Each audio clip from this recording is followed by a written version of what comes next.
या इलाही बख्श दे सईद को रोज़े हश्र तो। हैज़ के बारे में एक सवाल है, काफ़ी इम्पोर्टेंट सवाल है और काफ़ी मालूम किया जाता है। काफ़ी कन्फ्यूज़न भी ख़वातीन को रहती है इसके ताल्लुक़ से। और ये चैनल इसी तरीके से आपकी ज़रूरत के छोटे छोटे रोज़मर्रा के मसाइल पर भी इसमें वीडियो मिलते हैं।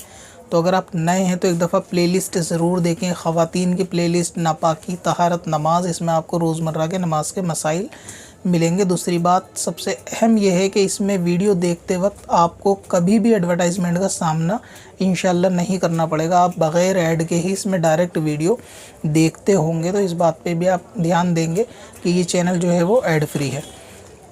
पीरियड्स कभी किसी को 5 दिन का आता है तो कभी किसी को 6 दिन का आता है तो कभी किसी को 7 दिन का। अब कन्फ्यूज़न ये रहती है कि 7 दिन में नहाए या 5 दिन में नहाए या 10 दिन में नहाए, तो इसमें क्या करना चाहिए, किस तरीके से इसमें अपनी तहारत का अंदाज़ा लगाना चाहिए। कॉमन सी बात है, शायद मैंने पहले भी इस पर वीडियो बनाई है लेकिन रिवाइज़ हो जाएगा जो नए लोग हैं उनके लिए। क्या आप ये समझे कि हैज़ के जो मैक्सिमम दिन होते हैं ना, यानी ज़्यादा से ज़्यादा हैज़ कितने दिन तक आ सकता है, उसकी तादाद 10 है। 10 से ज़्यादा हैज़ नहीं आ सकता। आप इस बात को, यानी इस एक रूल को पहले अपने दिमाग में बिठा लें कि 10 दिन से ज़्यादा नहीं आ सकता। अगर 10 दिन से ज़्यादा किसी को ब्लड आता है तो उसमें जो है वो ज़्यादा वाले दिन जो है वो उसको बीमारी काउंट किया जाएगा, बीमारी शुमार किया जाएगा, उसको जो है वो हैज़ का खून शुमार नहीं किया जाएगा। तो मैक्सिमम 10 दिन होते हैं। अगर किसी को 3 दिन आता है, 4 दिन आता है, 5 दिन आता है, 6 या 8 या 9, 10, इससे ऊपर नहीं जा सकता। 10 ही उसका लास्ट है कि 10 दिन से ज़्यादा नहीं होगा। अगर है तो फिर वो उसको दूसरी दिक्कत है। और 10 से कम में हो सकता है 3 दिन, 3 से कम नहीं हो सकता। अगर 3 से कम आकर बंद हो गया ब्लड तो इसका मतलब वो हैज़ नहीं, बीमारी है। मसलन किसी को 72 घंटे से कम आया, 1.5 दिन, 2.5 दिन, तो फिर वो उसको हैज़ नहीं है। तो जब आप ये समझ लेंगे कि इसका मैक्सिमम दिन जो है वो 10 है, 10 से ऊपर नहीं जा सकता, और मिनिमम जो है वो 3 है, 3 से कम नहीं जा सकता। अब सवाल ये है कि किसी को 5 दिन में तहारत हासिल करनी है, गुस्ल करना है, 6 दिन में, 7 दिन में, तो इसके अंदर 3 चीज़ होती हैं। आप ये बराबर वाले चार्ट के ऊपर ज़रूर देखें कि अगर आपको ये हैज़ पहली मर्तबा आया है, मिसाल के तौर पे किसी को फ़र्स्ट टाइम हैज़ आया और ये 10 के 10 दिन उसको हैज़ लगातार रहा, तो उसके ये 10 के 10 दिन जो है वो नापाकी के शुमार होंगे अगर ये हैज़ पहली बार आया है। लेकिन अगर आपको हैज़ पहली बार नहीं आया, पहले भी आ चुका है और अब के हैज़ आया है आपको मिसाल के तौर पे 13 दिन, तो 13 दिन में आपको ये देखना होगा कि आपकी पिछली आदत के दिन कितने थे। मिसाल के तौर पे आप समझिए आपको 7 दिन तहारत नापाकी के रहते हैं, 8वें दिन आपको गुस्ल करना होता है, 7 दिन आपके नापाकी के रहते हैं। लेकिन इस बार जो है वो हैज़ आया आपको पूरे 13 दिन का। अगर ये फ़र्स्ट टाइम था तो फ़र्स्ट टाइम में अगर 13 दिन का आया तो 10 दिन आप हैज़ के मानेंगे और 3 दिन आप बीमारी के इस्तिहाज़ा के मानेंगे। यानी सिर्फ 10 दिन से ज़्यादा उसको हैज़ शुमार नहीं किया जाएगा क्योंकि मैक्सिमम टाइम पीरियड उसका 10 दिन है। दूसरी सूरत ये है कि हैज़ पहली मर्तबा नहीं आया, पहले भी आ चुका है, लेकिन इस बार कन्फ्यूज़न ये है कि हमेशा 7 दिन का आता था लेकिन इस बार 13 दिन हो गए, ब्लड रुकता नहीं है।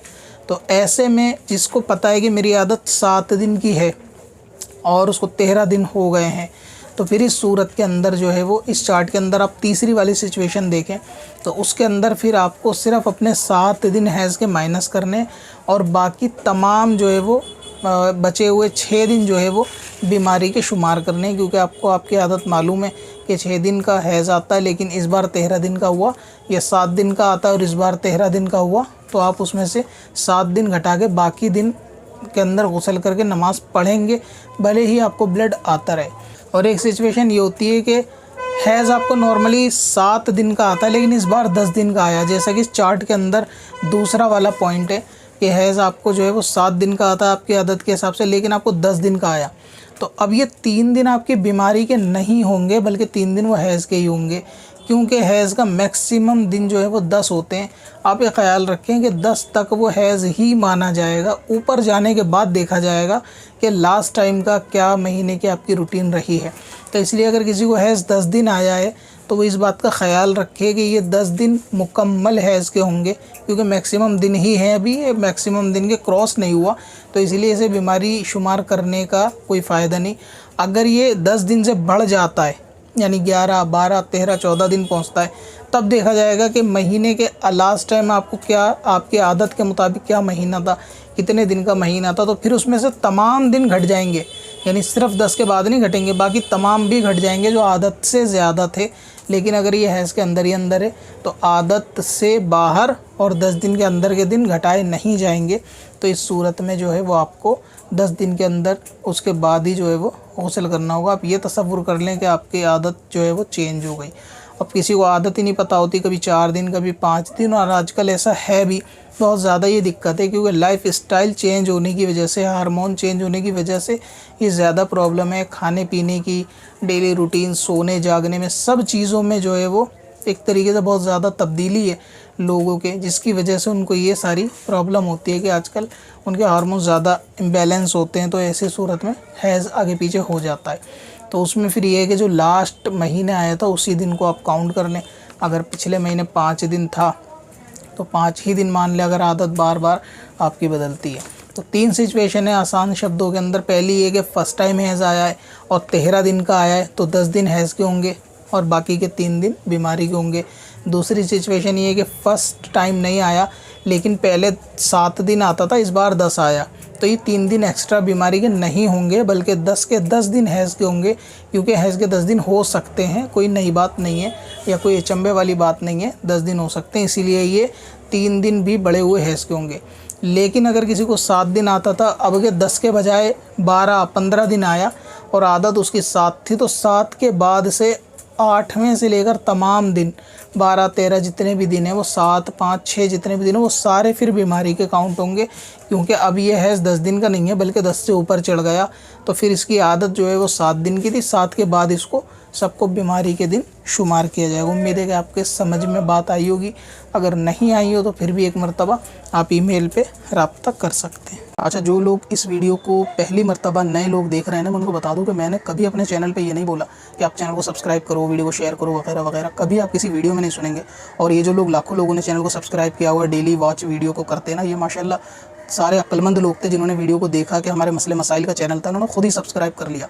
तो जो अक्लमंद होता है उसकी तारीफ़ करनी चाहिए। बाकी मैं ये नहीं कह रहा कि आप लोग बेवकूफ़ हो या ऐसा कुछ, लेकिन ये अक्लमंद थे जो चैनल को वीडियो देखकर सब्सक्राइब करके आगे की वीडियो भी डेली वॉच करते। बाकी आप अपना देख लो कि आप क्या हैं। कब से अपनी खताओं का शुमारा जाएगा।